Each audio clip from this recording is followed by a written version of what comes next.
General Waker এবং ভারতীয়দের ষড়যন্ত্র এবং আওয়ামী লীগের ষড়যন্ত্র এবং হাসিনার ষড়যন্ত্র মোটেও থেমে নাই।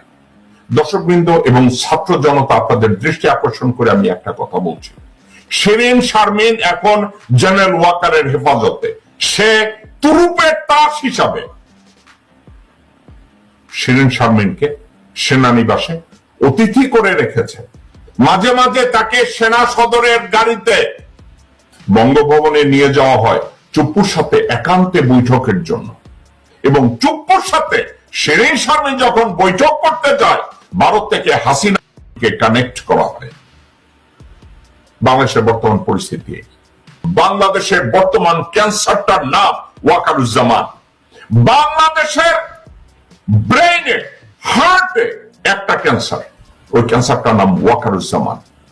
আমাকে যদি কেউ বলে other than Wakar there is some other cancer, yes there is some other cancer,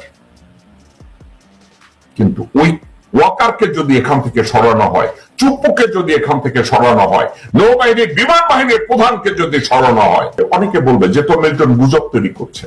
দর্শক বন্ধু, একটা সাবজেক্ট, গুজব তৈরি আমি করছি। জেনারেল ওয়াকার যখন রাওয়া ক্লাবে মন্তব্য করতে যাচ্ছিল, ওখানে রয়ের বেশ কিছু লোকজন ছিল, ওখানে হিন্দুস্তান টাইমস এবং ভারতীয় মিডিয়ার কিছু লোকজন ছিল। আপনারা কি জানেন যে জেনারেল ওয়াকার জানতেন যে বক্তব্যের পরপরই এটা ভারতের মিডিয়া পিক করবে? জেনারেল ওয়াকার পারে বাংলাদেশের আইন শৃঙ্খলা রক্ষা করতে, দেশের সার্বভৌমত্ব রক্ষা করতে, ওয়ারাস জেনারেল ওয়াকার ওখানে বসে আছে শুধু 2-3টা স্বার্থ আদায়ের জন্য, ভারতের কল্যাণ, শেখ ফ্যামিলির পুনর্বাসন এবং আওয়ামী লীগের পুনর্বাসন এবং তার নিজের পাছা বাঁচানো। এর বাইরে জেনারেল ওয়াকারের আর কোনো টার্গেট নাই। জেনারেল ওয়াকার বারবার বলে আমার কোনো অ্যাম্বিশন নাই। যেই লোক যদি গতানুগতিক হইতে তার যদি আর্মিতে প্রমোশন হতো, সে বড়জোর ক্যাপ্টেন থেকে মেজর লেফটেন্যান্ট কর্নেলও হতো না, কারণ লেফটেন্যান্ট কর্নেল হওয়ার যোগ্যতা জেনারেল ওয়াকারের নাই। সেখান থেকে তাকে জেনারেল বানানো হয়েছে, আর্মি চিফ বানানো হয়েছে। এরপরে তোমার অ্যাম্বিশন আছে, তুমি বলবা যে তোমার অ্যাম্বিশন আছে। তোমার মতো ছাগল তার আবার অ্যাম্বিশন নিয়ে কি হবে?